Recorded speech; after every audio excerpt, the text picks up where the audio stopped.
Ouvintes! Ouvintes! Bem-vindos a mais uma edição do GeoPizza, o podcast quinzenal de histórias políticas atuais e atemporais. Eu sou o Alexander Demussot. Eu sou o Rodrigo Zotz. E hoje, ouvintes, se preparem, porque o tema é pesado, dramático, atual e global.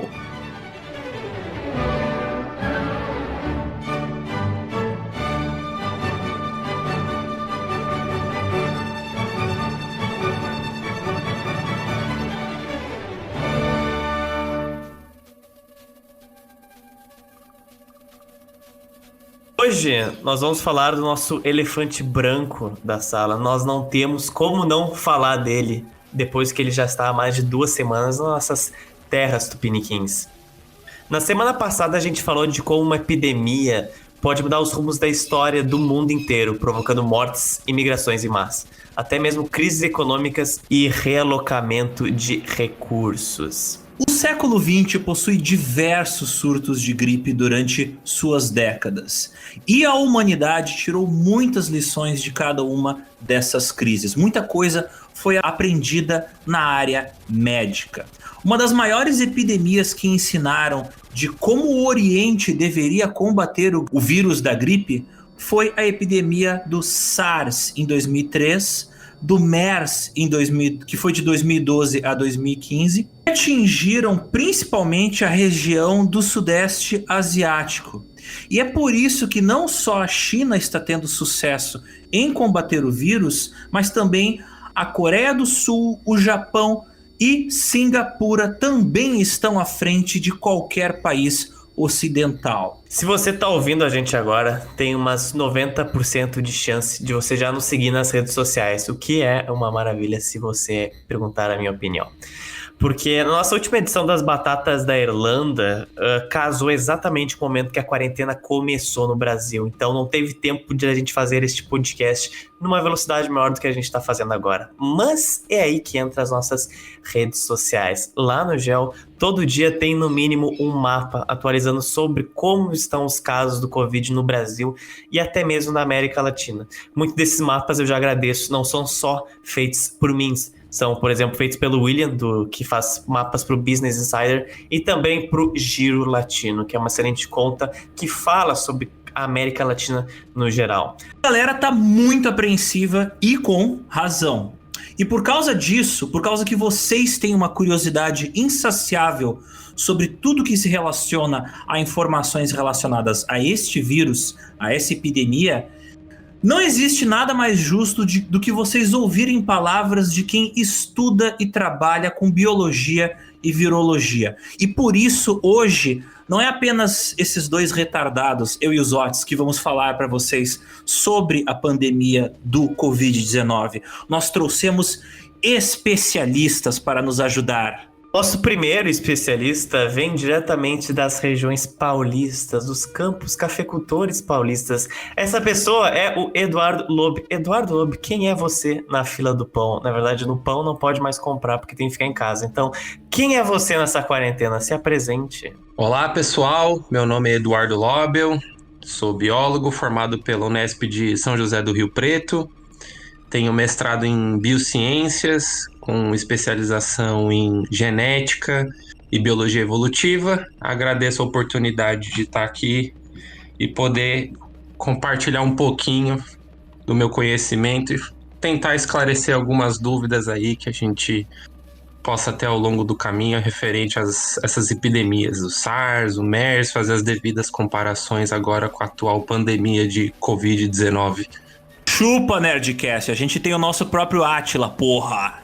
Entra inclusive uma backstory, o Eduardo e eu, a gente já teve um podcast juntos há mais de 2 anos atrás, foi incrível, mas ele morreu e RIP, rest in peace.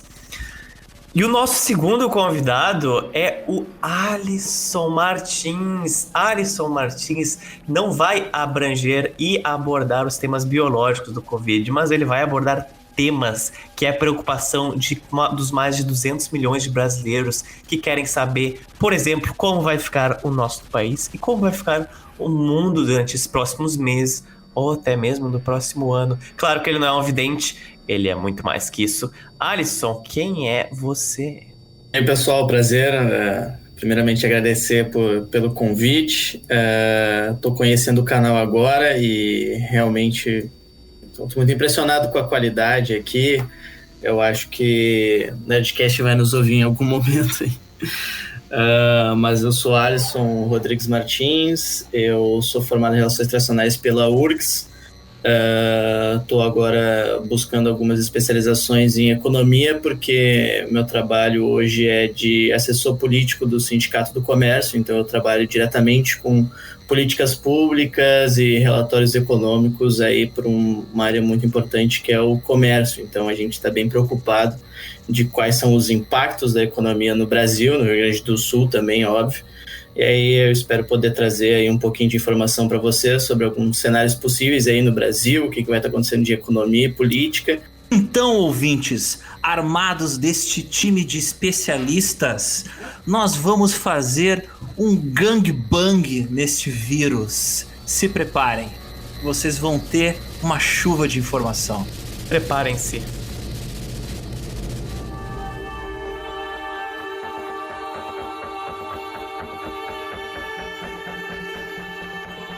Vamos começar com o nosso primeiro bichinho Evil from Hell do mal. Eu vou falar da SARS. Então, em novembro de 2002, acontece um surto da Síndrome Respiratória Aguda Grave, ou, na sigla dela, SARS, que começou na província de Guangdong, na China, na fronteira com Hong Kong. Um agricultor no distrito de Chungji foi o primeiro caso registrado dessa nova infecção.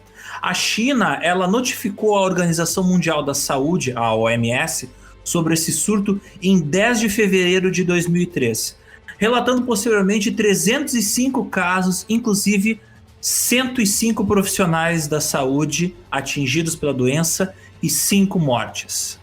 Mas entra já de cara, chutando a porta aqui da nossa mesa, um detalhe muito importante. Oh my God, o que, Zotis? Já chutando a porta aqui da nossa pauta, vem um tema polêmico e importante que a gente vai receber cada vez mais notícias nos próximos meses, que são os dados da China. A gente começou abrindo de que, no caso do SARS, alguns países asiáticos tiveram mais sucesso do que o Ocidente. Isso é uma coisa, é um consenso.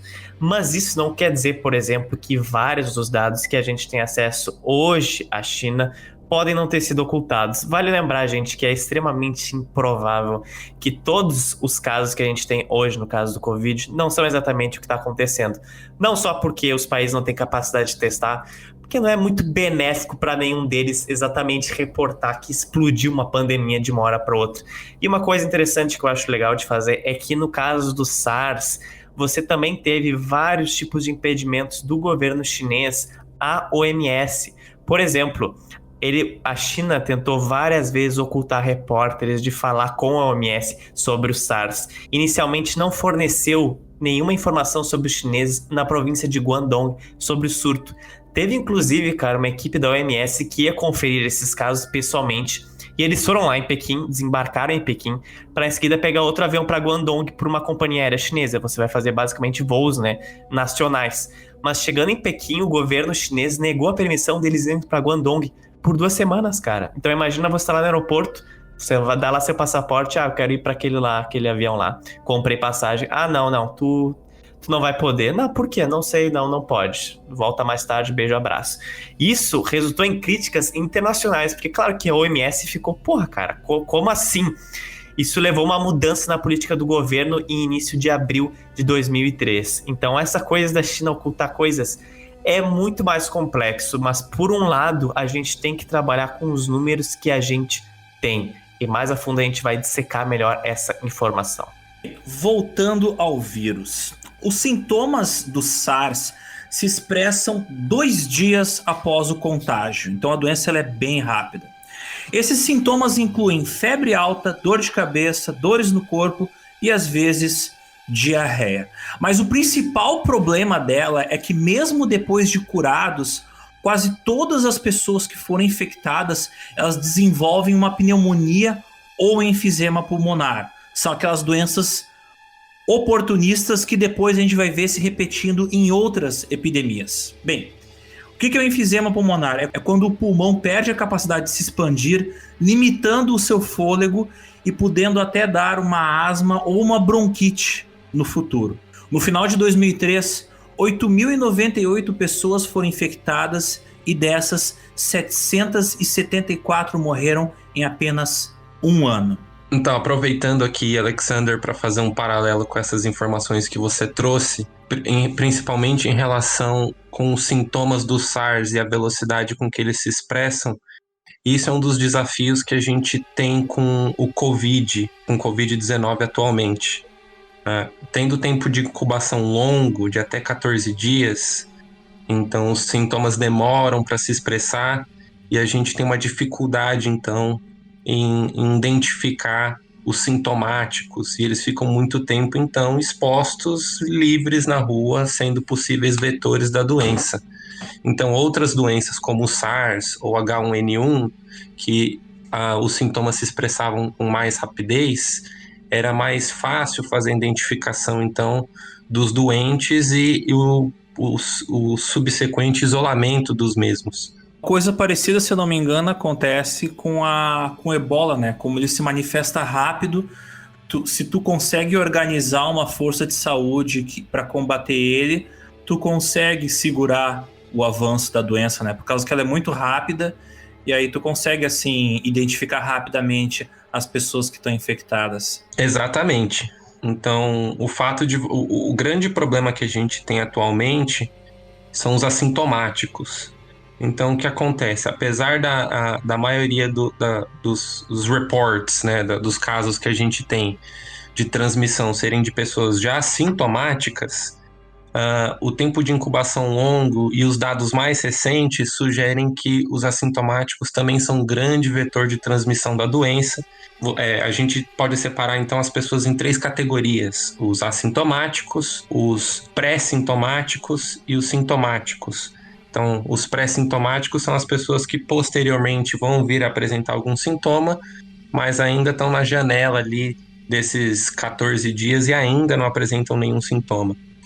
Também tem o caso das pessoas que não apresentam sintomas graves e como os sintomas mais brandos dessa doença lembram muito sintomas de gripe. Então, num cenário onde nenhum tipo de medida é tomada, de isolamento, nem nada, essas pessoas gripadas com algum resfriado seguem suas vidas normais, vão trabalhar, pegam transporte público, e aí, mais uma vez, elas atuam como vetores de transmissão da doença. E voltando para o nosso SARS, outras milhares de pessoas precisaram ser hospitalizadas por insuficiência respiratória. Ao total, o SARS se espalhou por 30 países, sendo os maiores casos deles em Toronto, no Canadá, em Hong Kong, na China, Taipei, em Taiwan, em Singapura e Hanoi, no Vietnã. A transmissão do SARS, como o Eduardo cobriu aqui brevemente, ela é menor do que o Covid-19 e ela é transmitida através do contato próximo com gotículas liberadas durante uma tosse ou um espirro. E o SARS também teve uma origem semelhante ao Covid. Nosso amiguinho Bats, morcegos selvagens da China que foram capturados e trazidos para o mercado. Esses morcegos abrigaram um vírus do tipo SARS e posteriormente infectaram seus criadores, que infectaram consumidores e assim se espalhou por parte de Cantão, na China, capital da província de Guangdong.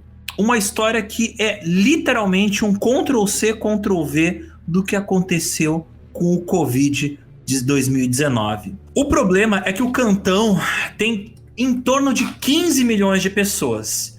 Então imagina essa porra dessa praga perto de várias cidades como Xangai, Hong Kong, Shenzhen e Pequim, que passam dos 12 milhões de habitantes, que são separados por alguns poucos quilômetros. É um volume de gente muito grande, ocupando um espaço muito pequeno. São grandes cidades super lotadas de gente. Então assim o vírus se espalha com muita facilidade. Bom, então aproveitando esse gancho, 2 comentários interessantes aqui. O primeiro sobre os efeitos no sistema respiratório que a SARS e, consequentemente, o Covid trazem. Então, a literatura recente, foi publicado até na revista britânica de medicina, Lancet, mostra que os pacientes que apresentaram sintomas graves ou mais graves da doença, mesmo depois de curados, perderam cerca de 20 a 30% da capacidade pulmonar. Então, o que isso quer dizer? O pulmão ele é formado por células especializadas na troca de gases, que capta o oxigênio, faz a troca entre o gás carbônico. Quando o vírus infecta, então, o pulmão, desencadeando a inflamação, você tem a destruição dessas células e o corpo, numa tentativa de reparar esse dano, ele acaba substituindo aquelas células especializadas em trocas gasosas pelo equivalente de cicatriz. Então, é por uma célula não especializada nas trocas gasosas. Reparem, quando você rala o joelho ou faz um corte mais profundo, o tecido de cicatriz ele é diferente da sua pele, né? Então, muitas vezes não cresce pelo, tem uma tonalidade diferente da pele, porque não exerce as mesmas funções, não tem a mesma estrutura do que a célula especializada da pele originalmente. Então, essa cicatriz que fica no pulmão diminui a capacidade respiratória, um dano aí permanente no pulmão. E outra referente aos morcegos, fica a sugestão aqui, já que a gente vai se aprofundar nesse assunto mais para frente, de um vídeo do canal SciShow que explica o porquê que os morcegos são reservatórios de vírus. E aí a gente vai então abordar mais para frente o porquê que o SARS e o Covid-19 ambos ali têm a sua origem nos morcegos. Caraca, eu nunca tinha pensado isso da cicatriz e da pele. Meu Deus, que tristeza. Agora eu entendi o problema de um enfisema pulmonar. Cara, imagina a dor que a pessoa não deve sentir. Porque, porra, uma coisa é tu ralar um joelho, é uma coisa externa. Agora imagina um sistema complexo de tubulações e alvéolos como o pulmão. E todo ele tá picotado, perfurado por micro cicatrizes. Cara, deve doer tanto pra tu respirar. Deus do céu.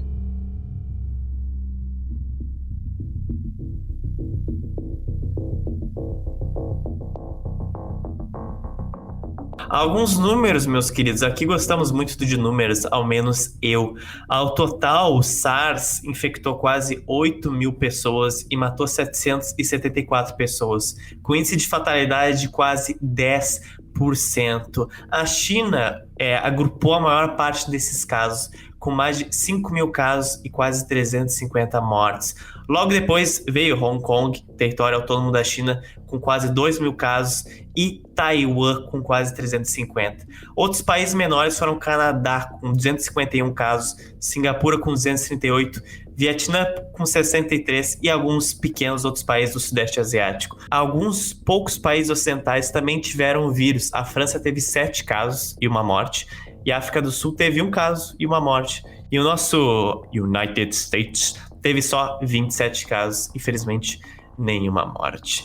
Mas como eu falei anteriormente, o índice de mortalidade do SARS era quase 10%. 10%. Como grau de comparação, o Covid-19 tem uma mortalidade média, lembrando que essa mortalidade pode mudar de acordo com o seu país, de acordo com o seu bairro, sua região. O Covid tem uma mortalidade de 3,4%. Índice de mortalidade de 10% é muito grande. Vale citar um vídeo do canal Nerdologia que fala sobre pandemias, porque muitas pessoas acabam fazendo essa comparação com outras doenças, como, por exemplo, SARS, H1N1.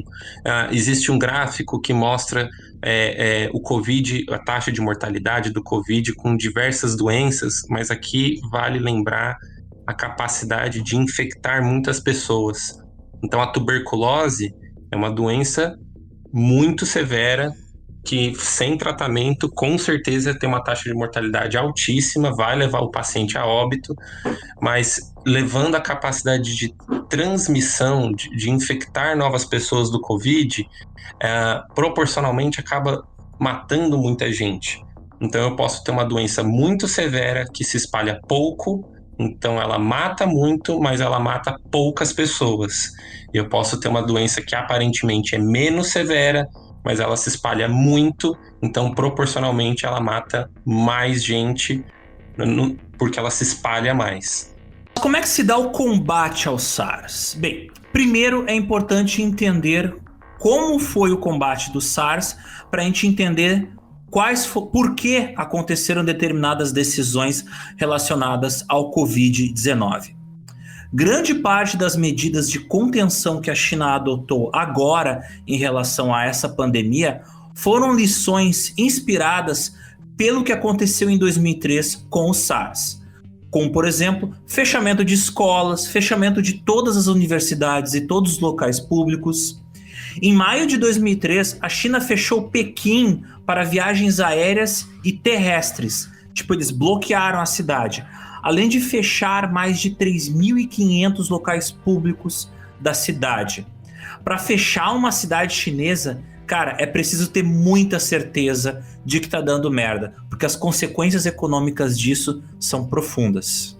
E no caso do SARS, para você fechar uma cidade do tamanho de Pequim, cara, você vai perder muito dinheiro. E a SARS fez a China perder muito dinheiro, além do Covid. Para ter uma ideia, a gente fala muito de congestionamento de São Paulo ou do Rio, que é uma desgraça, aquele design urbano da cidade. Mas, por exemplo, um dos maiores congestionamentos que teve no mundo, cara, foi em Pequim. E eu já postei essa curiosidade no GEL. Em 2010 teve um congestionamento que é de Pequim até Rebei. Rebei é tipo Interlagos de São Paulo, é tipo Zona Sul, um Niterói no Rio de Janeiro, não é longe, cara.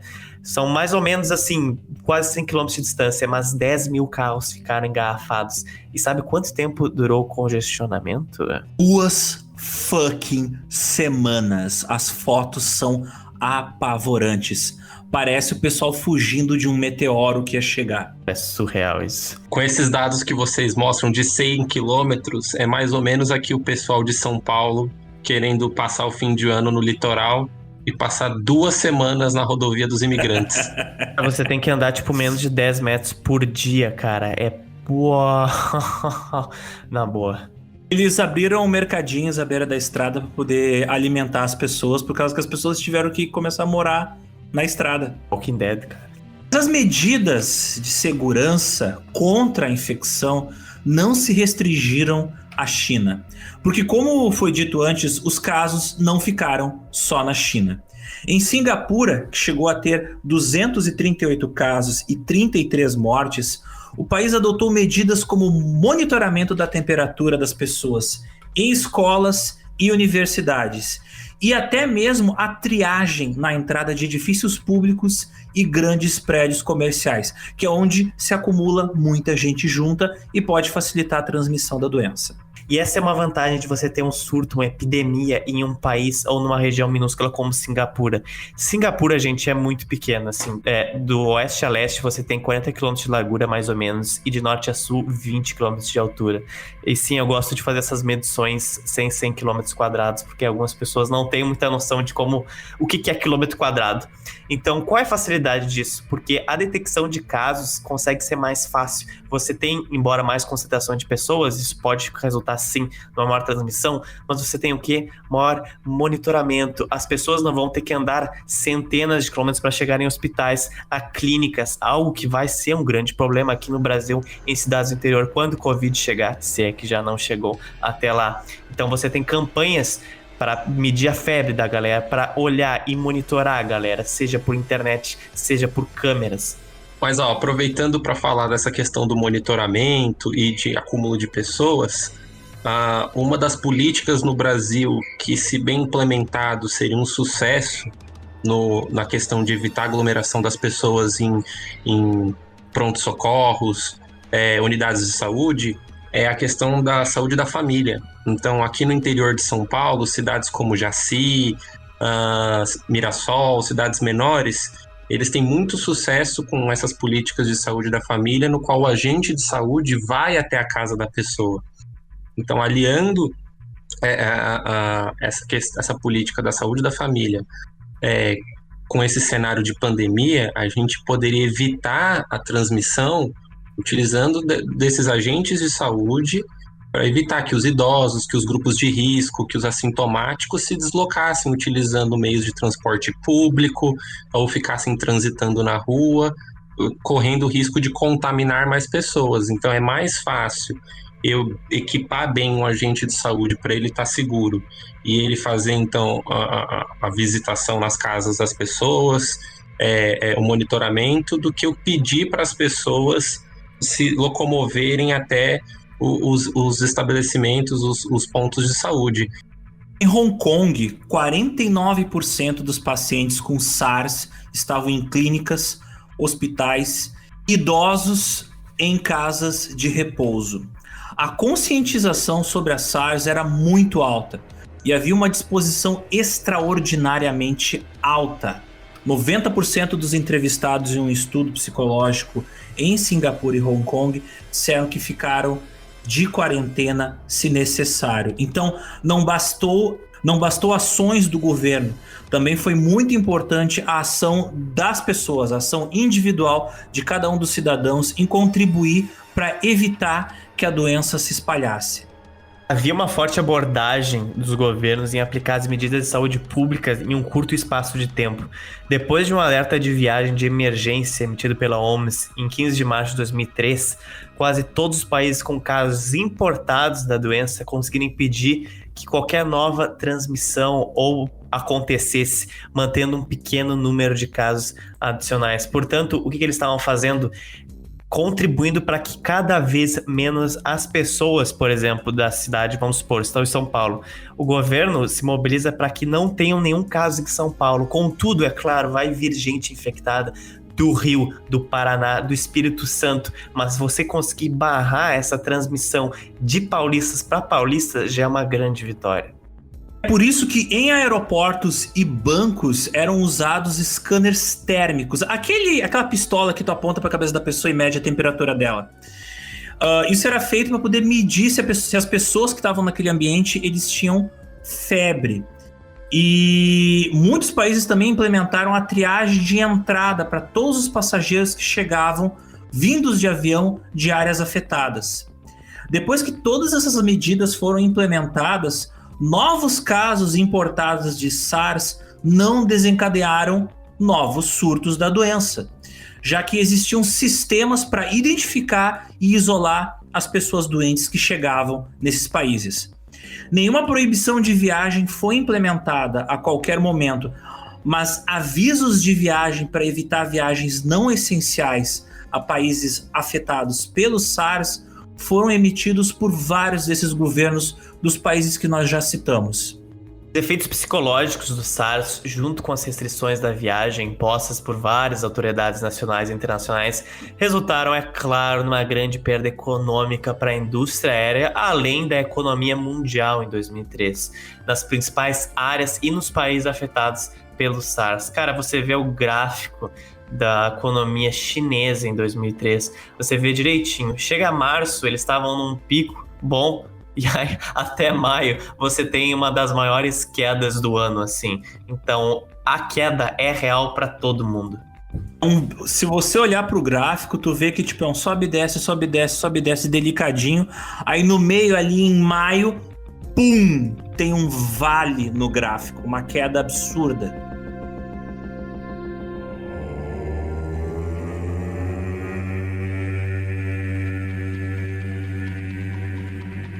Mas uma das coisas que eu quero falar rapidinho, gente, é sobre o MERS. A gente falou muito do SARS. O que é o MERS?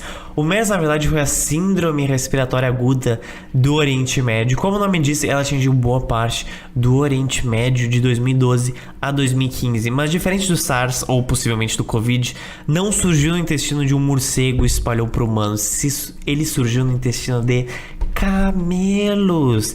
Se estima que desde a década de 90 esse vírus tenha se desenvolvido no intestino dos camelos e assim criou compatibilidade para ir para os humanos.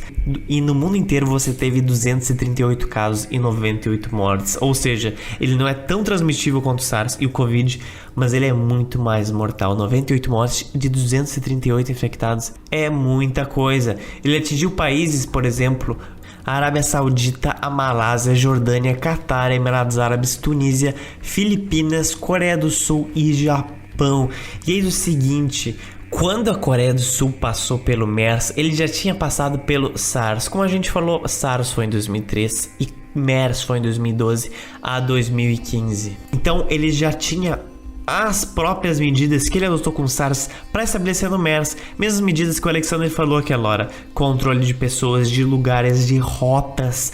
O governo sul-coreano tinha acesso ao GPS das pessoas e podia saber quem estava mais tempo fora de casa andando na rua e quem não estava. Cara, para você ter esse controle é preciso muita efetividade. Então veja só, você tem um tipo de vigilância bem semelhante, digamos, ao governo chinês, de saber onde seus habitantes estão e quanto tempo eles estão na rua, mas na Coreia do Sul, não na China. E quando eles ficavam muito tempo fora, eles recebiam mensagens do governo sul-coreano dizendo: volte pra casa, seu desgraçado, temos um surto de MERS por aí. Ao total, várias ruas e bairros foram fechados, a ponto de que 17 mil pessoas tiveram que ficar em casa na Coreia do Sul. Mas surpreendente, não teve quarentena total, não teve nada do tipo como a gente tá tendo agora no Covid em países ocidentais. E é exatamente a mesma política que a Coreia do Sul tá adotando agora, cara. Além de, claro, testar uma cambada de gente por dia, mais de 10 mil pessoas por dia hoje.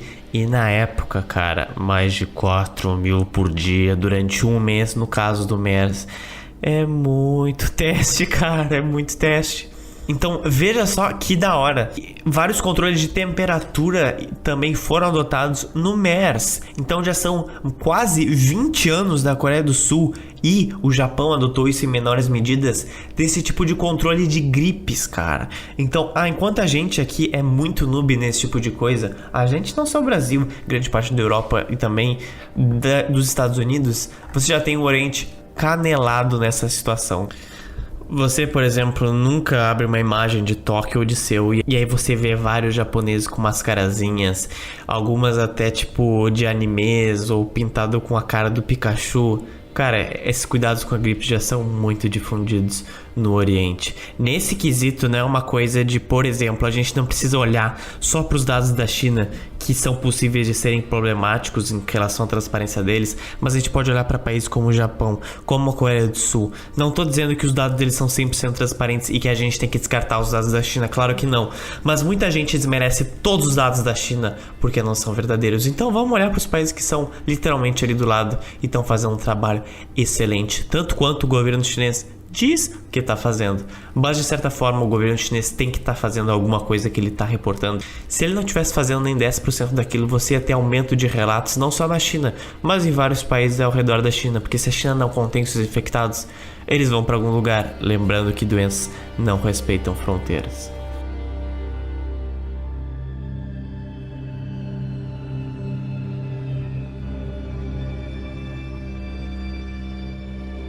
Então, gente, agora a gente entra no quesito de por que o Covid, cara, se espalhou mais rápido que o SARS. Porque, assim, o SARS, a gente vai entrar nos detalhes, mas ele demorou muito mais tempo para ser detectado e para as primeiras atitudes serem tomadas. Então, se você tivesse uma atuação e uma demora de resposta parecida com o Covid, como você teve com o SARS, cara, o cenário seria pior para todo mundo.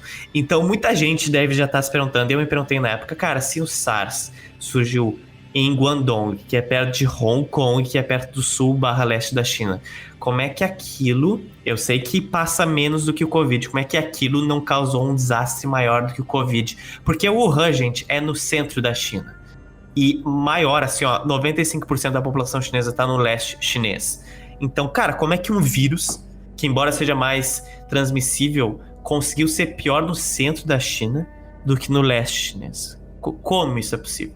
Então vamos dissecar essas questões. Vamos lá.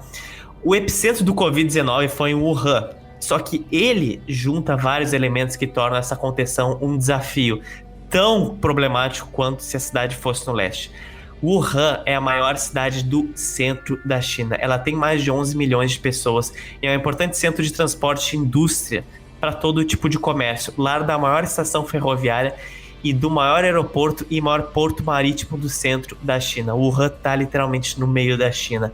Então, todas as pessoas que vêm, por exemplo, do leste europeu, todas as pessoas que vêm do Oriente Médio ou até mesmo da Rússia, elas fazem escala em Wuhan. Para você chegar em Pequim, Hong Kong, Shenzhen, Beijing, você precisa parar em Wuhan. Outro motivo que influenciou na maior violência do ataque do Covid-19 é que, primeiro, o nível de vida das pessoas que moram na China melhorou de 2003 para cá. Ou seja, tu tem mais classe média e tu tem mais gente viajando. E as viagens externas da China mais que dobraram na última década, porque o país cresceu absurdamente e suas densidades populacionais urbanas possivelmente até triplicaram, porque também houve um grande êxodo de gente jovem saindo dos rincões do interior da China buscando oportunidades nas grandes capitais. E Wuhan é um centro urbano fudido. Então, é ali que tem a oportunidade para eu conseguir um salário melhor do que os meus pais que trabalham lá plantando arroz no cu do mundo lá da China. Então, a galera tava se mudando, era um êxodo rural que tava rolando nesses últimos 10 anos. A proximidade de pessoas em moradias residenciais e durante o deslocamento e em ambientes de trabalho em uma mega cidade como Wuhan também foi responsável pela amplificação da transmissão da doença de pessoa para pessoa. E como eu disse, aumentou a população. Então, tu tem um desafio maior para evitar o isolamento necessário para combater a transmissão de uma doença como essa.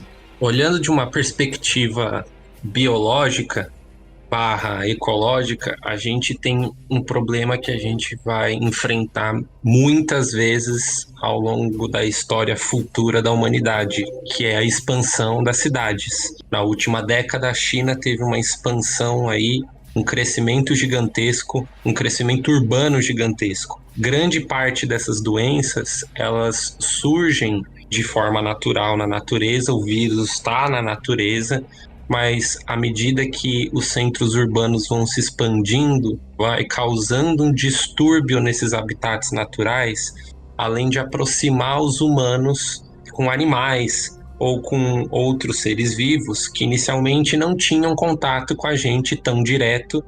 Então quando a gente fala da expansão urbana, não é só contato com humanos, mas também com os nossos animais domésticos. E aqui animais domésticos, eu posso citar cachorro, gato, os animais que a gente usa para alimentação, como vacas, porcos, frangos. Com o aumento populacional e com essa invasão de um habitat natural que não estava acostumada com esse tipo de distúrbio, a gente vai estar exposto, assim como aconteceu com o Covid-19, a doenças futuras surgirem, principalmente por essa questão dessa expansão desenfreada dos centros urbanos. Então aqui, e isso foi tema de muito debate, se a gente for pegar um traçado das políticas que foram adotadas em doenças históricas como vaca louca, gripe aviária, gripe suína, muitas das políticas foram adotadas depois do ocorrido da doença. Então, depois do surto da vaca louca, a gente teve mudanças nas políticas da alimentação do gado para evitar a contaminação, então, pelo prion da vaca louca. Então, a gente hoje tem dados o suficiente para poder evitar esse cenário. A gente pode, é óbvio que vamos continuar com a expansão urbana. A gente pode fazer isso de uma forma a levar essas variáveis ambientais em consideração, porque quando a gente fala da questão ambiental, não é só papo do tipo vamos proteger as flores porque são bonitas ou os animaizinhos porque eles são exóticos, mas é por uma questão de zoonoses também. A gente vai entrar em contato com mais doenças quando a gente menciona mudanças climáticas. Mudanças climáticas no futuro vão expor os seres humanos a doenças que não estavam em contato com os humanos há gerações. Então é um problema que a gente tem a capacidade hoje de aprender com Covid-19 e adotar políticas de prevenção ou de precaução, e não políticas de contenção depois que o problema aconteceu. Fazendo um link com o que acabou de ser falado, recentemente eu estava escutando um episódio do Joe Rogan Podcast, e ele tem um brother dele que faz um trabalho muito bonito ajudando a combater doenças entre os pigmeus na África, que é um povo que, além de sofrer com as doenças que eles pegam na natureza, eles também sofrem muito com o preconceito e até assassinato. Existem lá aquelas cultos malucos onde eles acreditam que se uma pessoa albina ou é diferente, se for comida, tu pode absorver a energia dela. Enfim, esse cara, ele pegou, como ele teve muito contato com a natureza ali, local, ele pegou um parasita que ninguém sabe que parasita que é. Ele pegou esse bicho da natureza e tá destruindo com a saúde dele. Ele tá com muito medo de que ele vai morrer, por causa que essa doença ninguém sabe identificar o que é, mas eles não conseguem eliminar porque não existe nenhuma medicação na literatura médica que combata essa doença. Então é um exemplo bem objetivo disso, de uma pessoa que acabou entrando na natureza, invadindo uma área que nunca tinha sido tocada pelo homem, e foi lá e pegou uma doença que só circulava naquela região selvagem. É foda. Eu até tinha esquecido essa crise da vaca louca, cara. Tava em algum lugar guardado na minha mente. Agora que o Eduardo falou, eu lembrei dela, cara. Uau, realmente. Que tenso. Mas então, por causa do Covid, gente, os hospitais foram sobrecarregados muito facilmente pelo número de pacientes. Você não consegue ter, é claro, leitos hospitalares. Quem não segue já nas redes do GEL, vê que eu toco nesse ponto o tempo todo. Sem leitos hospitalares, não é que as pessoas que têm Covid vão ter problemas, não. A pessoa que tem asma tem problema, a pessoa que vai ter bronquite vai ter problema. O seu amigo que bateu a moto, quebrou a perna, não vai conseguir ser atendido no hospital. E aí, meu filho?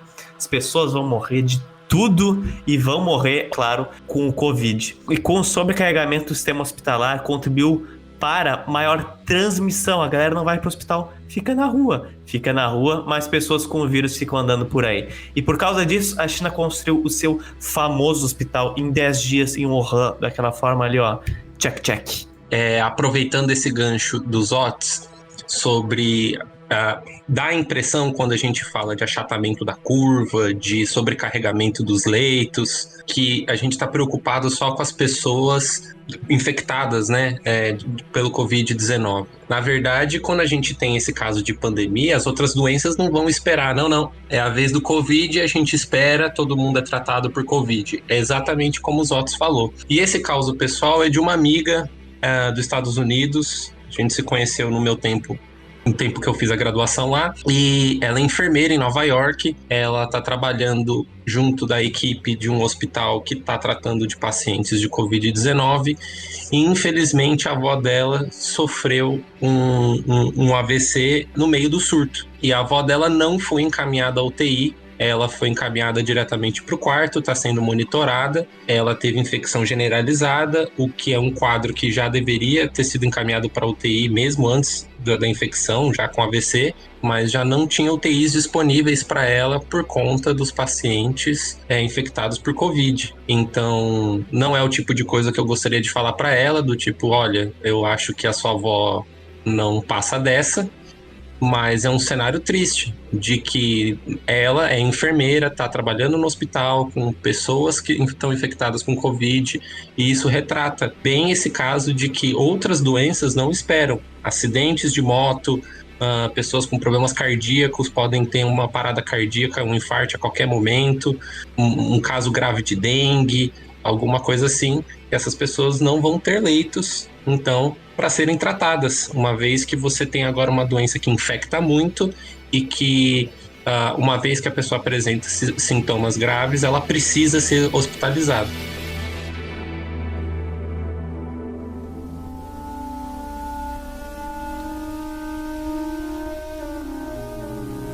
Para piorar a situação na China, estava rolando o quê?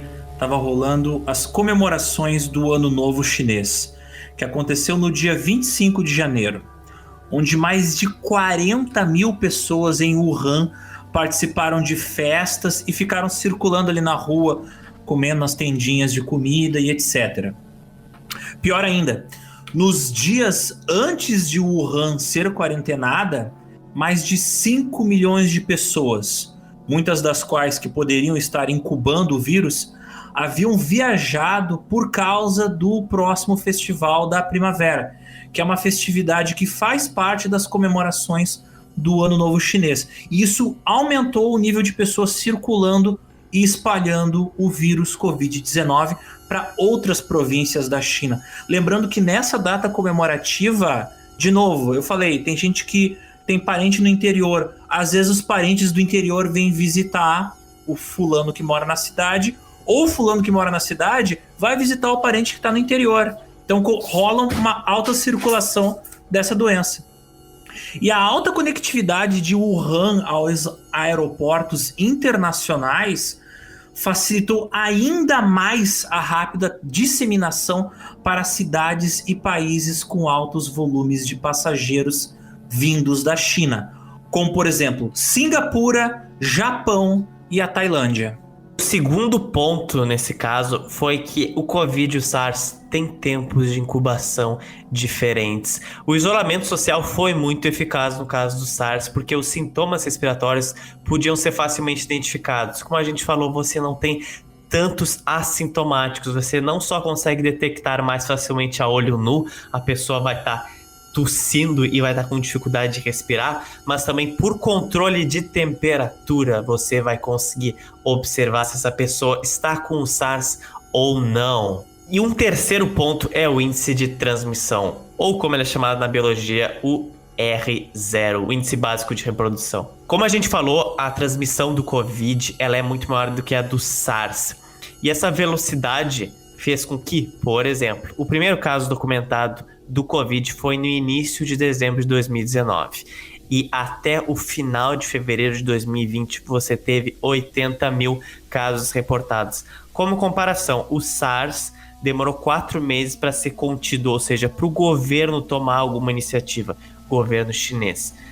E no caso do Covid, cara, você já em janeiro, perto do fim de fevereiro, já começou a ter o que? A construção do hospital enorme de Wuhan. Eu não quero entrar aqui no mérito de que esse hospital foi um hospital de campanha ou não, esse hospital foi uma maquete de Lego ou não, mas eu quero dizer que se você tem um governo que consegue notar, uau, minha população está com uma doença inédita na face da Terra, vou começar a tomar medidas. Cara, isso significa que você não só fez uma ação extremamente rápida, mas você tem um sistema de vigilância muito forte, cara, porque um pouco mais de um mês para conter o vírus, cara, você precisa de muito controle e muito investimento em saúde. Vigilância e China, né, sinônimos, mas tudo bem. Então, para ilustrar um pouquinho, o R0 comentado pelos Otis é a capacidade que, por exemplo, uma pessoa com a infecção, quantas pessoas a partir dessa única pessoa serão infectadas. Fazendo uma matemática redonda aqui,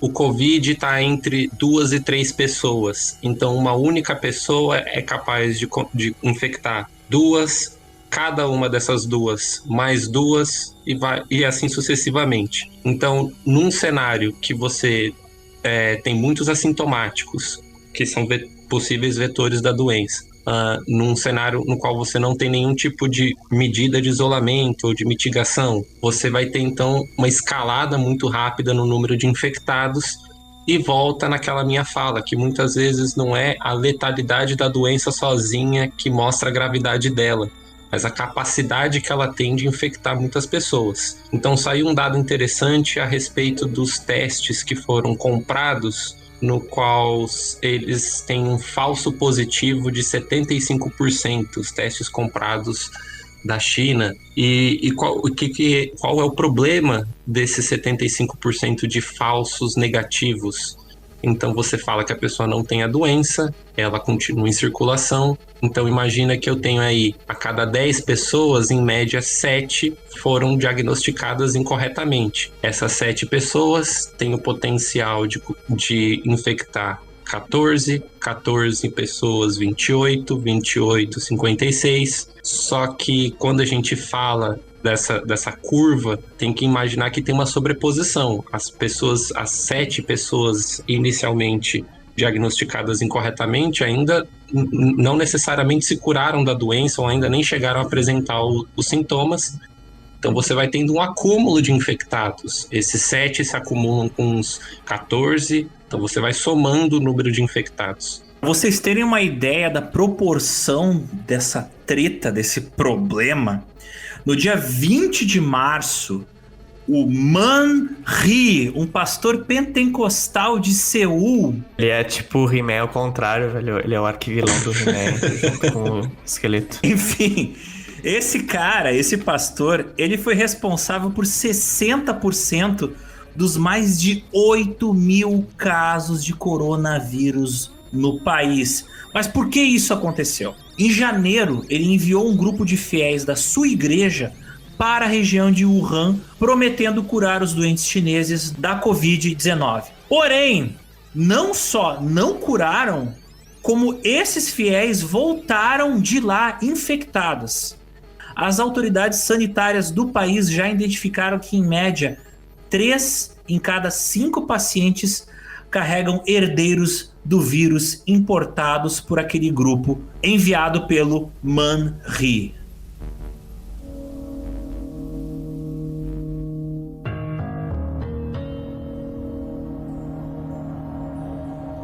O quarto ponto muito importante é o diferente espectro clínico. O que eu quero dizer com isso?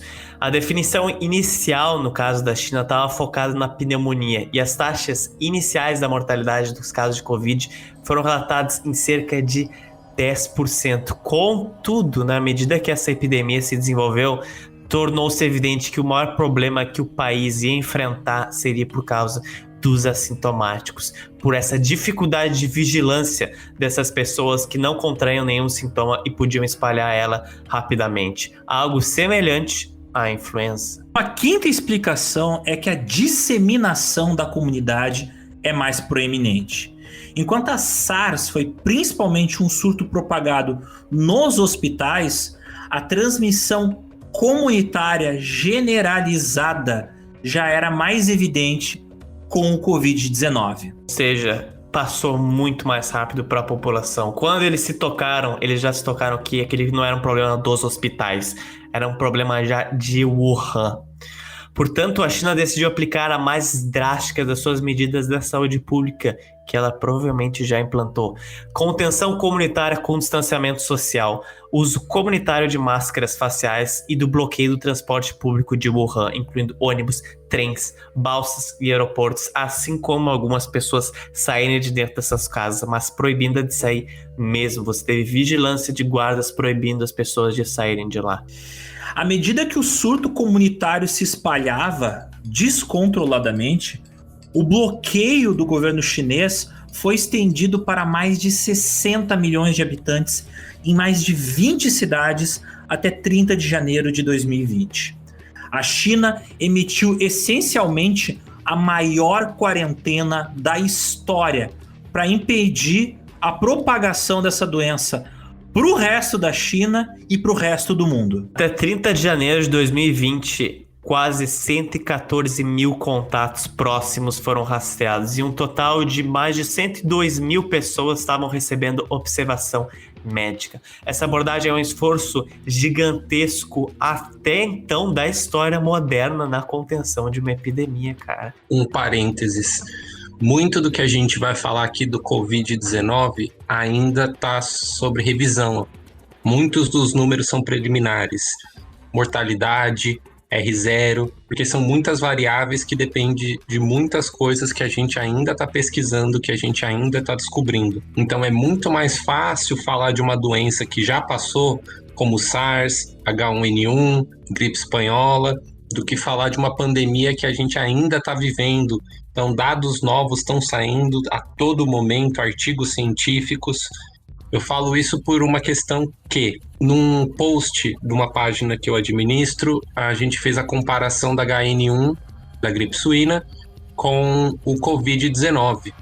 e tem desencontro de dados dependendo da onde você vai consultar. Para se ter uma ideia, o CDC ele reporta de que o H1N1 levou a mais de 500 mil óbitos, baseado num estudo que faz uma estimativa tentando resolver o problema de subnotificação, pessoas que poderiam ter morrido por H1N1, mas foi dado como pneumonia, como doenças correlacionadas. Enquanto que a OMS relata um número de 18 mil óbitos, mas o dado da OMS são de mortes confirmadas com testes laboratoriais. Os dados que geralmente a gente vai usar aqui para comparação do Covid-19 seguem os mesmos critérios.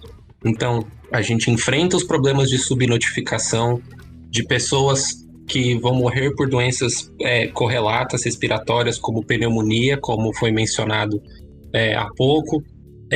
Mas no momento os dados mais confiáveis que a gente vai poder trabalhar são aqueles que foram óbitos pelo Covid-19, mas que foram testados em um laboratório.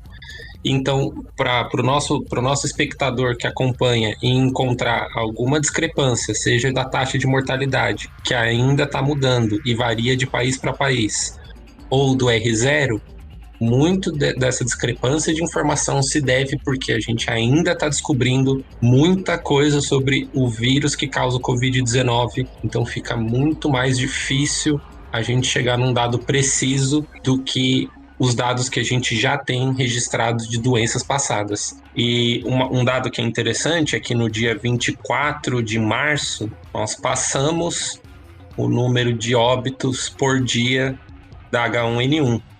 Então, os dados que a gente já tem sobre o Covid já dá uma ideia da magnitude do problema. Apesar de a gente ter essa discrepância de dados por estar no meio do furacão, no meio da tempestade, a gente já consegue estimar aí a magnitude de que não é só uma gripezinha, é uma doença complexa, um evento totalmente novo que a gente está lidando, né?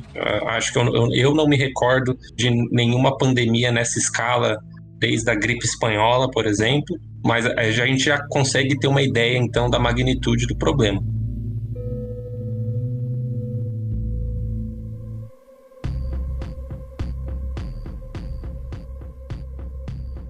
Então, gente, o que é possível dizer sobre Covid em relação ao SARS? Todos esses esforços que a China teve em sentido de fechar fronteiras, comércios, vai impactar diretamente a economia, não só do país, mas, é claro, no mundo inteiro. Lembrando que já em fevereiro você tinha queda da economia devido à paralisação total da China. Quando os primeiros casos saíram de Wuhan, a China já começou a parar. E você notou isso não só porque tinha menos pessoas trabalhando na China, você tinha satélites da NASA mostrando que as cidades tinham parado, você tinha fotos, ou seja, menos produção mundial, menos economia. E agora no mundo inteiro a gente está enfrentando isso em uma escala sem precedentes. E isso implica diretamente que muitas pessoas vão ser afetadas profissionalmente e pessoalmente por causa da quarentena. Isso vai afetar a saúde mental de muitas pessoas que nunca se submeteram a essas coisas. Ocidentais, nós aqui, em boa parte, somos esses casos. Esses sacrifícios estão sendo feitos lá e no mundo inteiro, porque essas foram as lições que nós aprendemos com o surto da SARS. E foi a maneira que a China ensinou o mundo a lidar com esse tipo de epidemia. O declínio diário de novos casos até meados de fevereiro sugere que a China está no caminho certo do combate ao Covid-19, mostrando que a contenção, por enquanto, é a nossa maneira mais viável de combater o vírus. Outros países devem estar cientes e reduzir a propagação do Covid-19 através do isolamento social. Já se sabe é que as exportações para outros países não precisam resultar em surtos rápidos em larga escala. Se os países tiverem vontade política de implementar rapidamente a detecção precoce de casos e o isolamento imediato de pessoas doentes, além do rastreamento abrangente de contatos e a quarentena imediata de todos os contatos. Eu tenho que citar aqui um caso importante. Na Coreia, eles conseguiram fazer um controle muito grande da doença, porque acho que eles são o país que fez o maior número de testes de pessoas. Isso é verdade. A Coreia, a Alemanha, tanto que a gente tem aí uma guinada no gráfico da Alemanha, quando eles mudaram a política deles e começaram a testar todo mundo. A questão dos testes da Coreia também a gente vai mencionar um pouquinho mais para frente, mas eles só conseguiram ser menos severos nas políticas de isolamento, de supressão, por conta de testes. Então a resposta aqui é teste.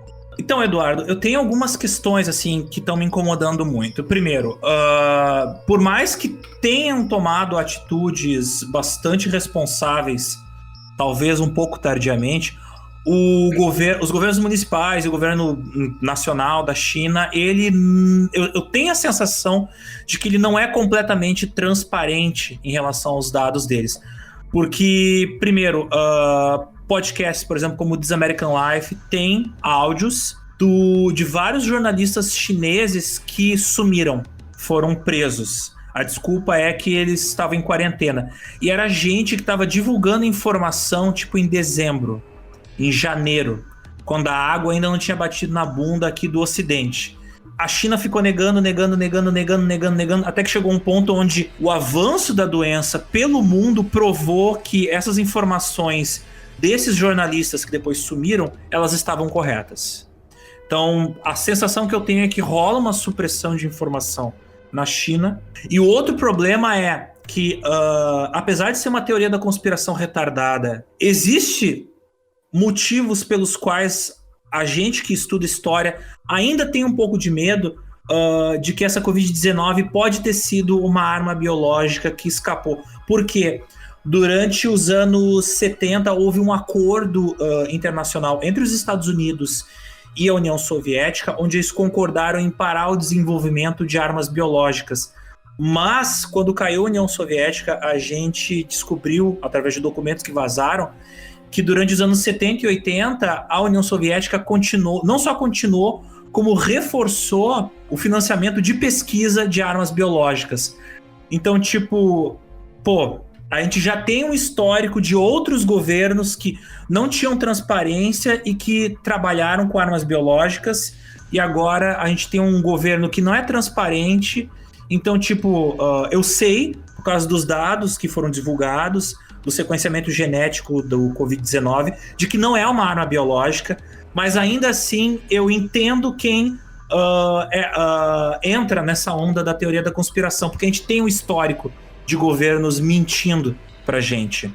O que acontece, tá? Eu vou começar pelo ponto 2 que tu falou ali de teorias da conspiração e armas biológicas.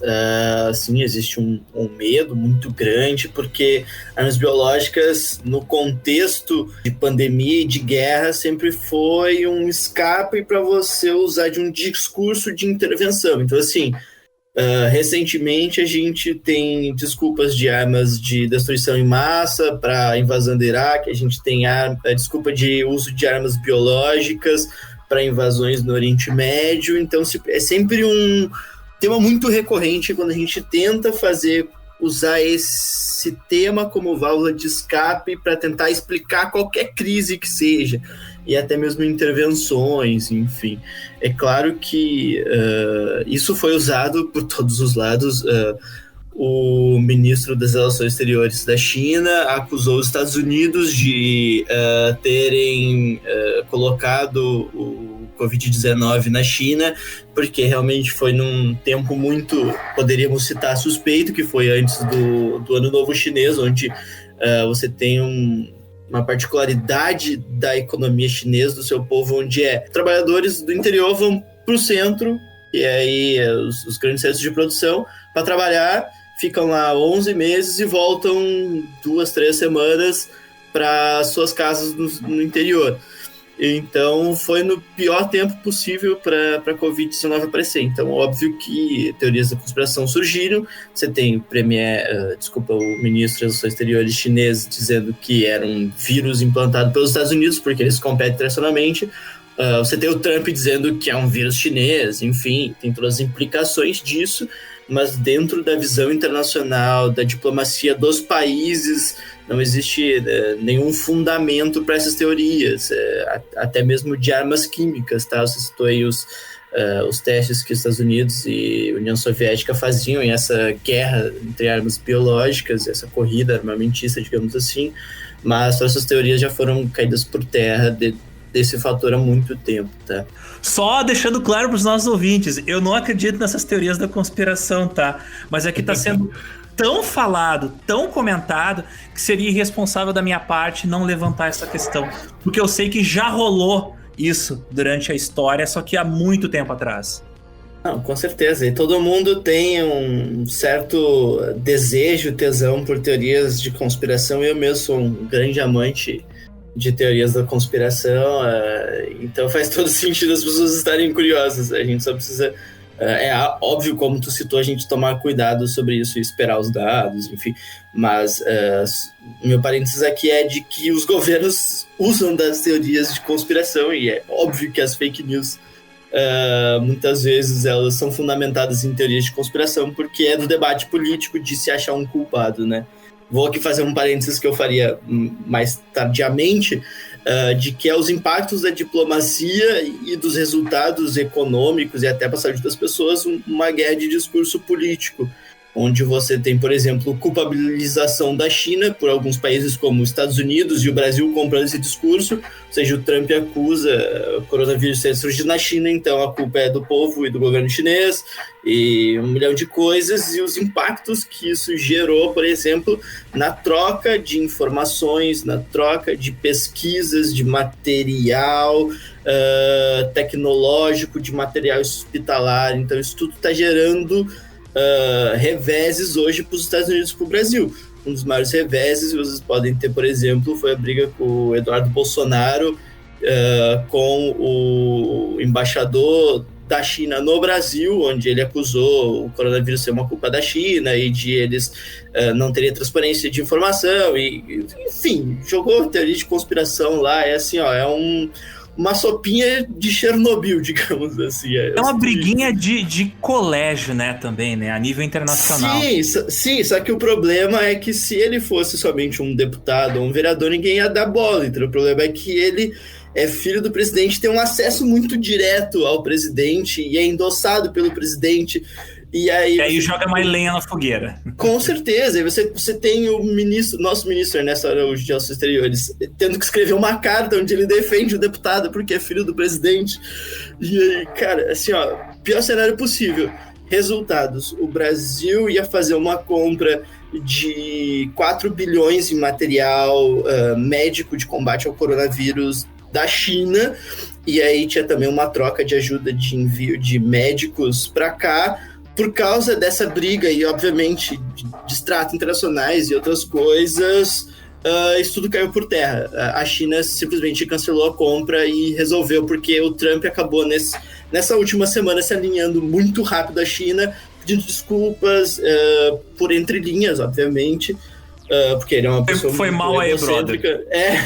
Mas eles acabaram pegando todas aquelas compras que iam ser nossas, então a gente puxaram o nosso tapete, entendeu? Mas só também para não me alongar, porque eu já fiz parênteses sobre parênteses, voltando ali sobre a questão de transparência de informações, é óbvio que pela particularidade do governo chinês, de grande controle social, que isso tem prós e contras, mas pelo um teor econômico, é óbvio que ela tentou fazer isso de tudo por um pensamento realista para tentar esconder essa informação do vírus, e obviamente que ela usou de um regime autoritário para censurar médicos, jornalistas, enfim, usando todas as desculpas possíveis, isso não dá para negar, mas porque ela temia muito uma desaceleração econômica e tentando conter o vírus, como ela fez também na outra SARS, dentro de casa, né? Isso tudo em segredo, porque assim, um vírus novo chegando dentro daqueles modelos da SARS, que a gente teve depois uma crise econômica e um demoramento de reaceleração da economia, a China não queria ver isso. Então ela também não queria ser culpada internacionalmente por ser mais um novo epicentro de doença, né, que poderia gerar epidemias, pandemias, enfim. Então, óbvio que para tentar segurar a economia e tentar manter aquele crescimento que eles têm tara de crescimento de 6% todo trimestre e 10% ao ano, então óbvio que ela ia fazer de um ponto de vista realista, né? Tudo que ela poderia fazer para tentar mitigar essas informações, porque assim, o economista, ele não pode ir na TV e dizer que está tudo ruim, porque os investimentos vão baixar, o consumo vai baixar, a produção vai baixar, a renda das famílias vai baixar, tudo vai ficar ruim e as pessoas deixando de produzir, deixando de consumir, vão posteriormente deixando de ter trabalho, a renda dos financeiristas vai decair, então assim, a receita para tudo dar ruim. Então, assim, a China realmente tentou empurrar com a barriga a crise, até que chegou num ponto onde você tinha casos internacionais, onde ela disse assim, putz, infelizmente agora surgiu uma pandemia em Wuhan, a gente vai tentar fazer tudo o que pode, vamos tentar fechar a cidade, enfim. Esse é o ponto de vista assim, econômico-político de como as coisas aconteceram. Mas, Eduardo, quais são as provas genéticas, assim, olhando, eu colocando meu microscópio ali na coroa do vírus, que provas que eu consigo ter para dizer, esse bicho aqui veio da natureza, não veio de um laboratório? Bom, primeiro de tudo, eu quero mostrar que tem uma questão de nomenclatura aqui. Então, quando a gente fala coronavírus, e isso a imprensa já está trabalhando para mudar a nomenclatura na cabeça das pessoas, coronavírus se refere a uma família de vírus, que inclui o SARS, o MERS, o Covid-19, entre outros coronavírus menores, né, de menor relevância no sentido de saúde pública. Quando a gente realizou, então, o sequenciamento do vírus causador do Covid-19, a gente encontrou que ele tem parentesco com os demais vírus, então, da sua família. Um dos motivos dele se chamar SARS-CoV-2 é a proximidade genética que ele tem com o vírus da SARS em morcegos. Para ser mais preciso, ele possui 86% de similaridade com o vírus da SARS em morcegos. Muito provavelmente, o que ele não tem de similar é o agravante que causa infecção em humanos. Então, esse é o primeiro ponto.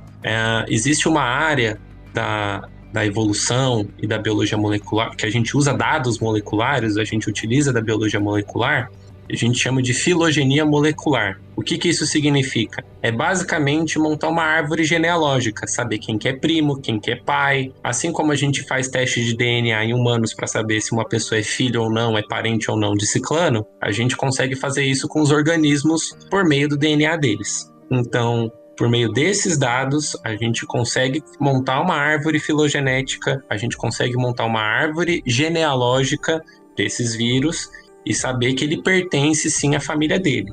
O mais provável é que se ele tivesse sido feito em laboratório, na hora de eu construir essa minha árvore genealógica, ela não faria sentido, porque uma vez que eu coloco características de parentes que estão distantes, vamos dizer assim, no mesmo indivíduo, a árvore não faria sentido. Outra evidência, manipulação genética. A gente entende bastante de manipulação genética, mas seria uma ferramenta muito, muito, muito sofisticada que a gente não tem acesso nem para tratar doenças humanas com terapia genética, para se manipular um vírus que se comporte da maneira que eu quero nesse nível. Tá? Então, eu quero que ele seja mais letal, eu quero que ele se espalhe mais. Isso seria uma ferramenta muito sofisticada que a gente ainda não tem em mãos. Não teria, por exemplo, como a gente usar o CRISP para poder modificar o vírus e fazer ele ficar mais letal? Ou isso ainda o CRISP ainda é muito inicial para tu conseguir um resultado objetivo manipulando um vírus? Olha, os dados que eu tenho do CRISPR, por exemplo, não tenho conhecimento se o CRISPR poderia ser usado para uma sequência de vírus. Mas o CRISPR como um todo, apesar dele ser muito promissor, ainda tem muita pesquisa a ser feita, porque a gente não sabe, uma vez que você faz uma modificação utilizando da tecnologia do CRISPR, a gente não sabe ainda os efeitos globais no genoma. Tá? Então, muitos estudos ainda estão fazendo esse tipo de trabalho, vendo se ele acaba causando alguma alteração numa região muito distante daquela que foi alterada. Mas, mesmo com CRISPR, eu trabalho com um tipo de sequência, no meu mestrado eu trabalhei com um tipo de sequência chamado elemento de transposição. Os organismos, plantas, animais, todo o genoma de todos esses organismos possuem elementos de transposição. São sequências de DNA que são análogas aos vírus. Eles possuem genes ali que são similares aos vírus, se eu até colocar naquela árvore genealógica que eu te falei. O que acontece? Esses elementos de transposição, eles têm mecanismos para eles se multiplicarem, para eles se replicarem, similares ao dos vírus. Só que a cada nova replicação, ele deixa no DNA uma espécie de uma cicatriz. Então, para quem não sabe como funciona o DNA, como a gente faz esse tipo de análise, existe uma área chamada bioinformática, que é para fazer esse tipo de análise, e a gente trabalha com DNA no computador de que forma? São 4 letrinhas, A, T, C, G.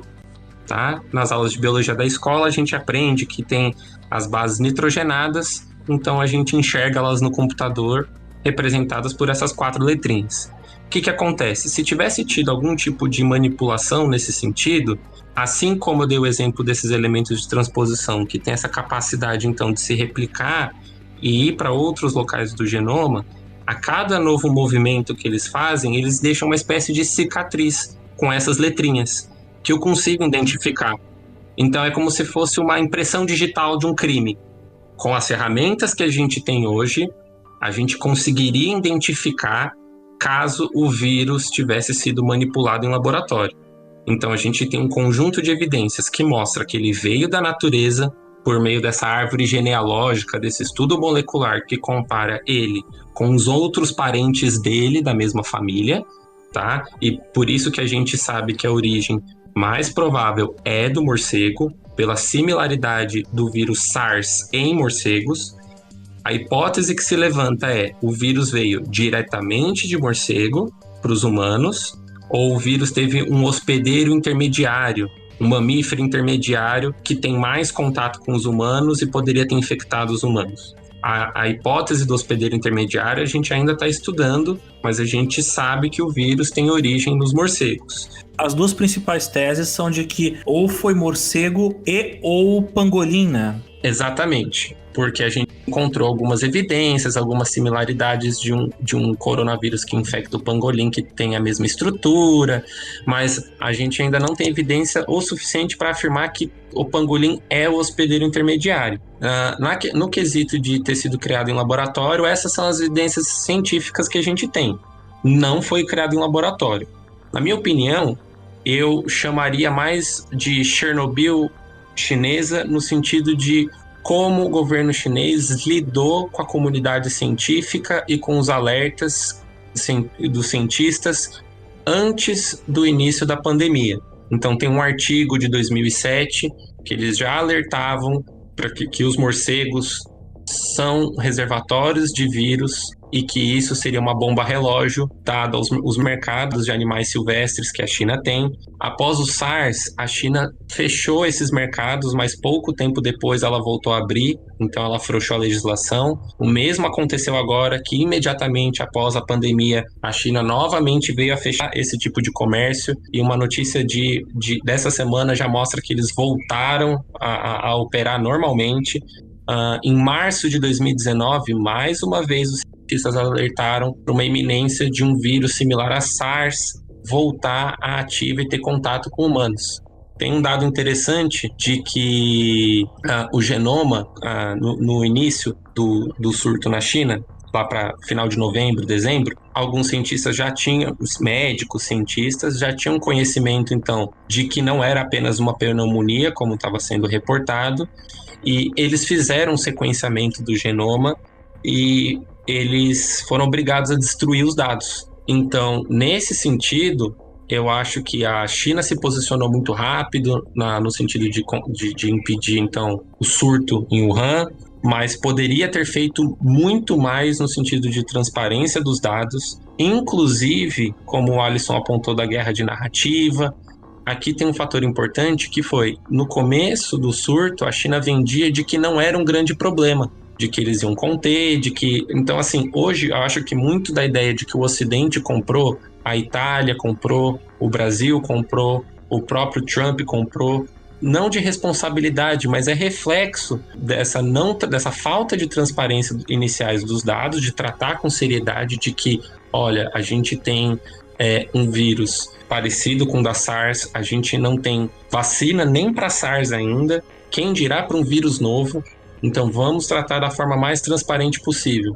Não, eles tentaram abafar o caso, tratar o caso como se fosse mais brando do que realmente era, e eu acho que muito dos governos ocidentais acabaram comprando essa ideia, meio que de forma indireta, e isso refletiu nas políticas públicas ou nas ações iniciais que cada país tomou. Um exemplo é a Coreia do Sul, que como eles já tiveram problema com a MERS, por exemplo, na iminência de qualquer vírus parecido com a SARS, qualquer tipo de coronavírus capaz de infectar humanos, com essa agressividade, eles já se prepararam na frente de todo mundo. Aproveitando então a fala do Alisson, eu queria fazer uma recomendação quando a gente fala dessa questão de guerra de narrativa, de manipulação de informação. O canal no YouTube Smarter Everyday tem uma playlist muito legal falando como as diferentes redes sociais, como as informações são manipuladas nas diferentes redes sociais. O rapaz do vídeo, ele entrevista então vários cientistas da área, inclusive pessoas ligadas às empresas como YouTube, Facebook, para mostrar então como que a informação é manipulada e o que cada plataforma estaria fazendo aí para tentar sanar esse problema. E o Alisson tem bem razão na fala dele. Na questão biológica, só tem uma notícia, assim, uma teoria aí que está surgindo, que seria a mais plausível, de que o vírus não foi criado, mas que ele poderia ter escapado de um laboratório na China. Mas por que ela teria embasamento? Não é comum termos laboratórios que estudam vírus. A gente tem no Brasil, a gente tem nos Estados Unidos, a gente tem na Austrália. A gente precisa estudar os vírus para poder criar medicamento, para saber como os vírus funcionam, para se preparar para o futuro. Até para terapia gênica, para curar outras doenças, a gente precisa entender de vírus. Então, não é incomum ter laboratório que estudam vírus. Bom, mas o que acontece? É um laboratório de pelo menos nível 4. É um laboratório que tem uma segurança muito alta.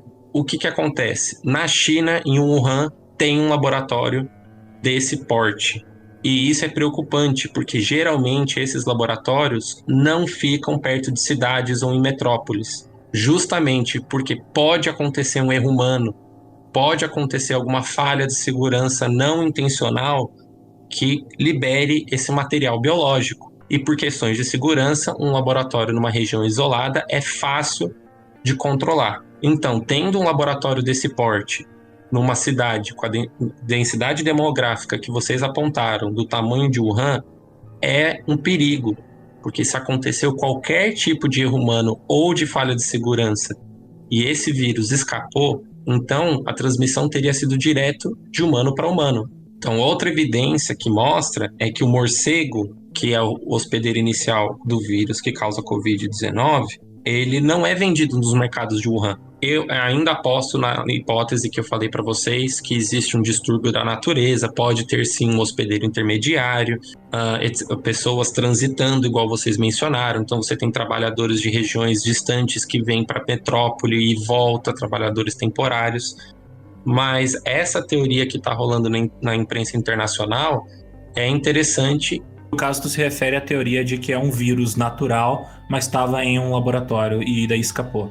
Exatamente. De novo, eu não tenho evidência e a gente tem que, os jornalistas investigativos, os cientistas, a gente vai trabalhar para chegar na hipótese correta. Essa é uma teoria que está rolando na imprensa internacional. E nesse sentido, ela é a menos conspiracionista do que o vírus foi criado intencionalmente em laboratório como uma arma biológica. Eu acredito que é isso. Uma das coisas que eu tenho enfrentado no Facebook, quando o pessoal fala sobre não culpabilizar o governo chinês ou alguma coisa assim, eu sempre proponho um experimento mental aqui, que é comparar com os incêndios da Amazônia do ano passado. Então, se a gente culpabilizava o desastre da política ambiental do governo Bolsonaro, se a gente trocar ali, né, incêndio na Amazônia por pandemia e governo Bolsonaro para o governo chinês, então a gente consegue fazer um paralelo nesse exercício mental. Então a forma com que os governos lidam com as informações dos especialistas, as atitudes que eles tomam frente a essas informações é de responsabilidade de quem toma essa decisão. De forma alguma eu acho que a responsabilidade é do povo chinês. Na verdade eu acho que eles são reféns ali do regime, mas sim de quem está sentado na cadeira com a caneta na mão e toma as ações com base no que os especialistas do próprio país disseram.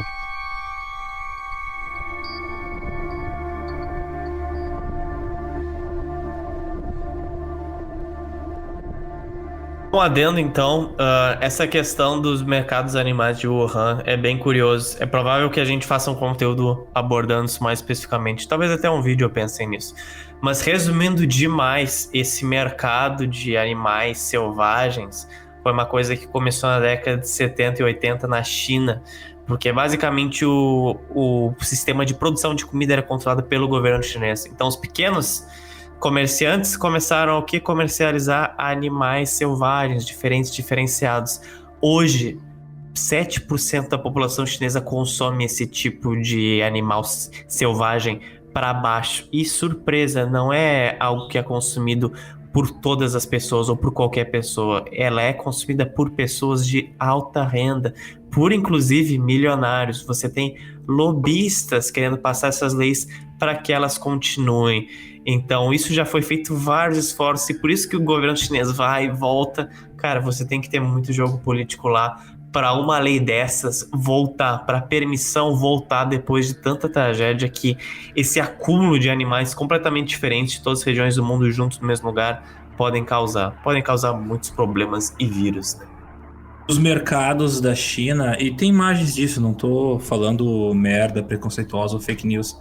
Tu tem até por uma questão cultural ali, tipo, por exemplo, uma pilha de tomate do lado de uma gaiola com galinha, em cima de uma gaiola com jacaré e do lado uma gaiola com algum outro bicho exótico. Então, tipo, a maneira como alguma doença pode se espalhar ali tá muito fácil. E do lado disso tá uma senhora cortando sapo e do outro lado da rua um cara cortando carneiro, sabe? Tipo, a céu aberto, num açougue a céu aberto. Então, é complicado esses mercados. Essa questão dos mercados que vocês disseram é bem importante, porque é um problema sanitário importante. Muita gente fala que é uma questão cultural. Até em algumas regiões é comum carne de jacaré. Só que o que acontece? Você tem a criação do jacaré em cativeiro.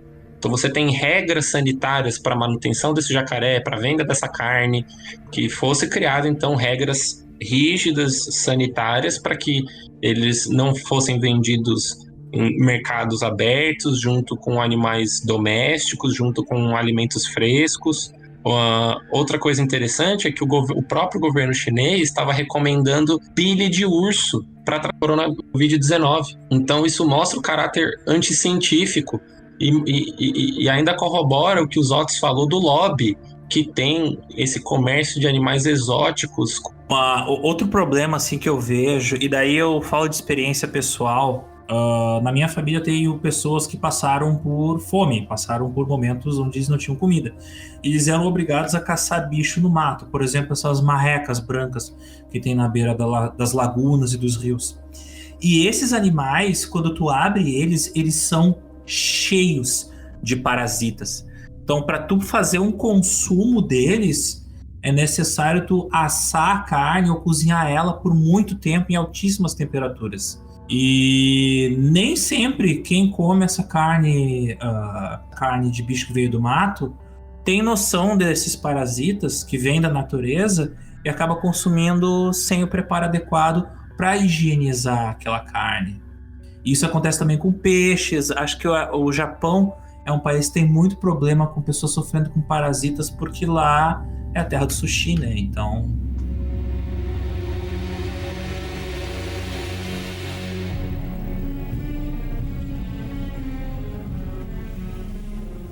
Portanto, ouvintes, a gente chega na questão da quarentena, ou melhor, como entra no caso do Brasil, a mitigação.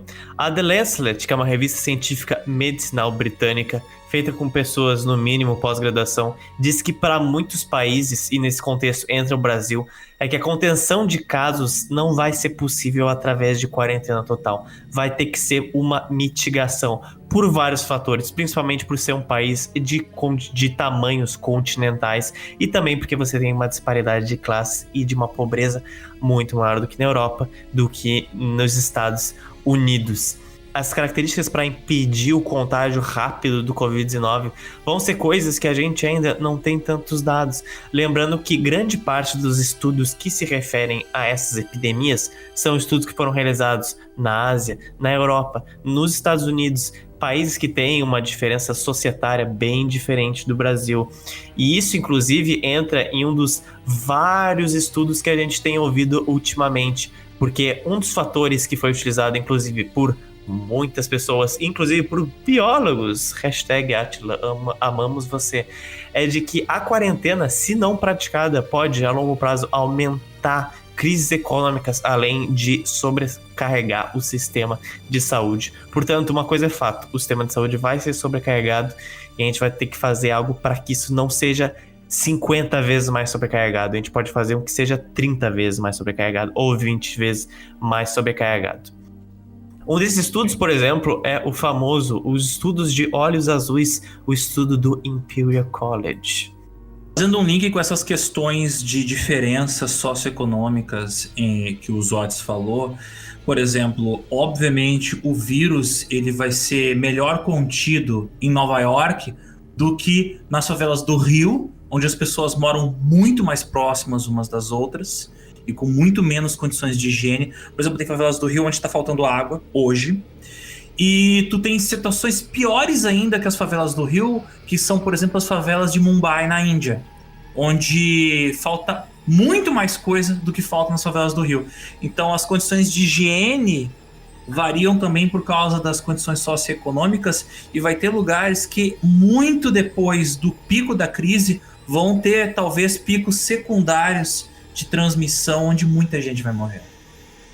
Bom, e aproveitando então esse estudo do Imperial College, fala principalmente das diferentes políticas que têm que ser adotadas, mitigação, supressão, não fazer nada, e o reflexo que isso vai ter no sistema de saúde. E cada país está adotando uma dessas políticas de forma com mais sucesso ou menos, de acordo com a sua realidade. Uma coisa interessante a ser levada em consideração aqui é o caráter da doença. Então, Covid-19 é uma doença respiratória. Então, é transmitida pelo ar, por gotículas. Quando a gente fala, a gente libera saliva, pelo contato. Então, é muito diferente do que você fazer um controle de uma doença que é transmitida por um mosquito, tá? Como a dengue. Porque você pode atacar diretamente o mosquito sem ter que impedir a circulação necessariamente de pessoas. Não é uma transmissão de humano para humano. Pode atacar o vetor. Você pode atacar o vetor. Aqui, como no caso o vetor é o próprio humano, a gente tem que fazer o máximo possível para que tenha menos contato entre humanos. Você não vai atacar o humano. A Coreia do Norte, alguns dizem que está atacando os humanos, mas enfim. O resultado deles é assim, né? Um caso, zero. Um caso, zero. Horror. Péssimo. Mas o que acontece aqui é que tudo vai estar... Tem dois fatores importantes. O capital político e financeiro que os países têm para adotar as políticas de supressão. E eu acho que o mais importante para a tomada de decisão aqui é teste. Tá? Então, países como a Coreia do Sul foram bem-sucedidos sem precisar de supressões rigorosas, sem precisar isolar todo mundo, fechar todo tipo de comércio, zerar as ruas de pessoas, porque eles adotaram testes e isolamento das pessoas que deram positivo para o teste, independente se as pessoas são assintomáticas ou sintomáticas. Testaram todo mundo utilizando várias ferramentas de tecnologia. Então, rastreamento por GPS, drive-thru de teste, eles pegam um raio de 100 metros, pessoas que estavam em contato com essa pessoa que foi identificada inicialmente com o vírus, e testam essas pessoas também. Então eu consigo criar pontos de isolamento sem a necessidade de eu ter que fechar uma cidade inteira. Em comparação com outros países, a Itália, por exemplo, ela demorou muito para tomar algum tipo de atitude. Teve até uma campanha em Milão, muito parecida com o que o Brasil queria fazer, de Milão não pode parar. Então, hoje, a gente vê como o que aconteceu com a curva da Itália, de que estourou o número de casos, é uma população mais idosa, apesar de que os dados que a gente tem mais recentes, a gente está vendo que o vírus, além de atacar os mais idosos e os grupos de risco, já não está se limitando a só isso, né? Então a gente tem mais dados aí, pessoas saudáveis, pessoas mais jovens estão tendo sintomas graves da doença. Além dos grupos de risco, aqui também vale ressaltar de que a comparação com a Itália, quando a gente começou a comparar no Brasil, falava a população brasileira é mais jovem, então a gente não precisa adotar políticas de supressão tão severas. Acontece que quando a gente fala de grupos de risco, a gente está esquecendo de jovens e crianças que têm problemas respiratórios, jovens e crianças e adultos que têm problemas cardíacos ou que têm doenças autoimunes ou que passaram por algum tipo de transplante, diabéticos, e muita gente está adotando como se a pessoa fosse super saudável agora no momento de pandemia para se agarrar a esse mundo normal de que eu não quero que a minha vida pare por conta da doença. É um cenário que assusta muita gente.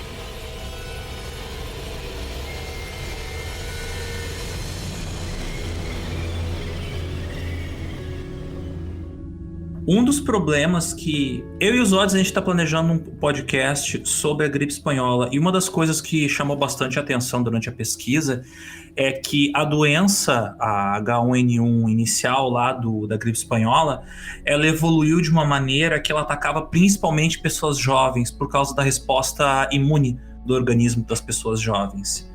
Não existe o risco de que, com o espalhamento da doença, novas cepas dela vão se modificando e demonstrando outros comportamentos de infecção, por exemplo, indo atacar outros grupos, por exemplo, os jovens. Existe essa possibilidade do vírus evoluir, digamos, no próximo 1 ano e a gente ter um problema secundário, uma segunda leva de infecções agora dessa nova variante do vírus?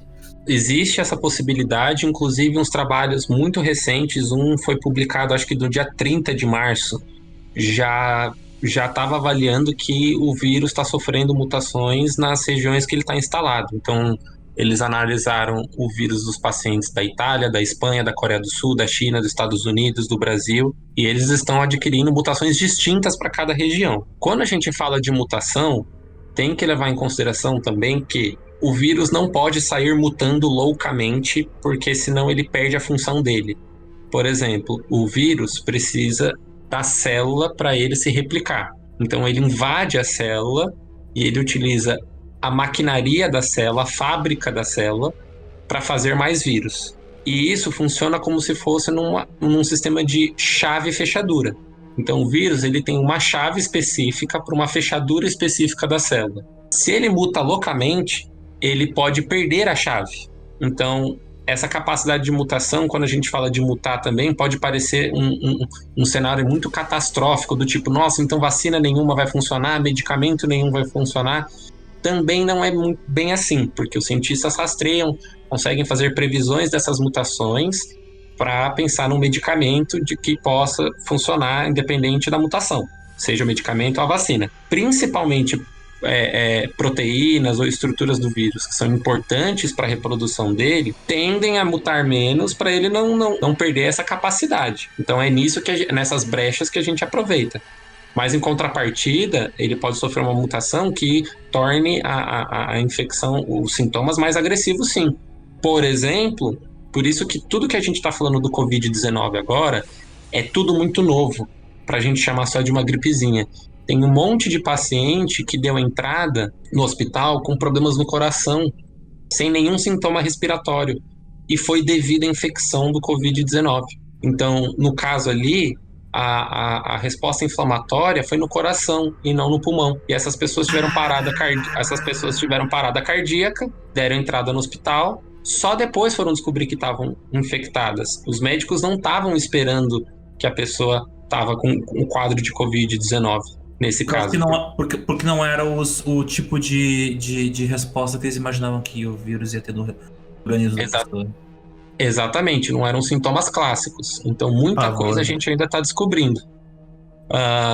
Só que, assim, as pesquisas com vacina, uma coisa que o Átila apontou, isso é muito verdade. Uma vacina demora cerca de 10 anos para ser produzida. A gente tem um viés aqui.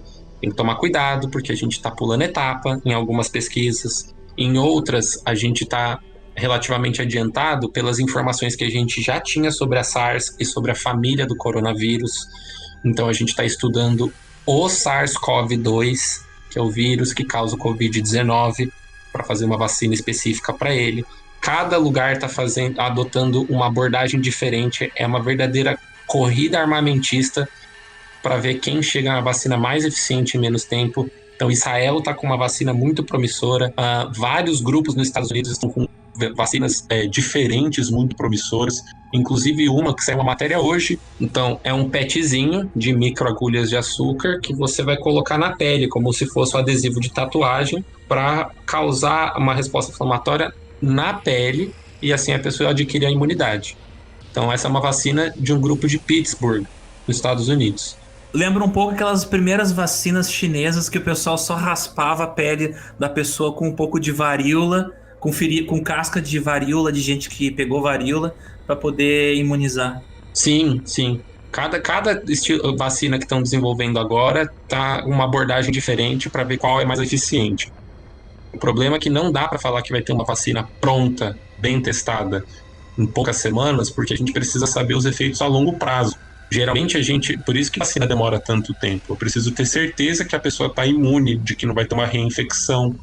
Um dos problemas da vacina da SARS de 2003, que a gente comparou no podcast de hoje, é que uma pessoa que era exposta ao vírus após tomar a vacina, ela tinha uma reação imunológica tão forte que era pior do que não ter tomado a vacina. Então, não estou falando aqui que eu sou contra vacinas, pelo amor de Deus, mas sim de que as pesquisas levam tempo e essas pesquisas, num momento emergencial como o nosso, tem que ser sempre com mais cautela. Simplificando um pouco, a gente tem que ter certeza que o remédio funciona antes de dar ele para todo mundo. Exatamente, é o mesmo caso da cloroquina. Se você abrir qualquer livro de fisiologia humana, a cloroquina ela é descrita como faz várias coisas, mas a gente não sabe como faz direito. Tem um caso que é reportado desde 1983 de uso da cloroquina por uma menina que cometeu suicídio usando cloroquina.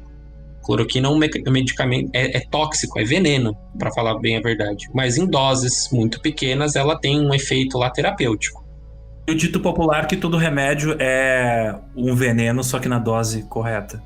Então... E isso está exatamente correto. Paracetamol em excesso ataca o fígado. Dipirona nos Estados Unidos é proibido, porque tem efeitos neurológicos. Então todo remédio é um veneno, dependendo da dose. O problema da cloroquina é que a gente entende pouco dela, das interações medicamentosas, etc e tal. Isso que a gente está falando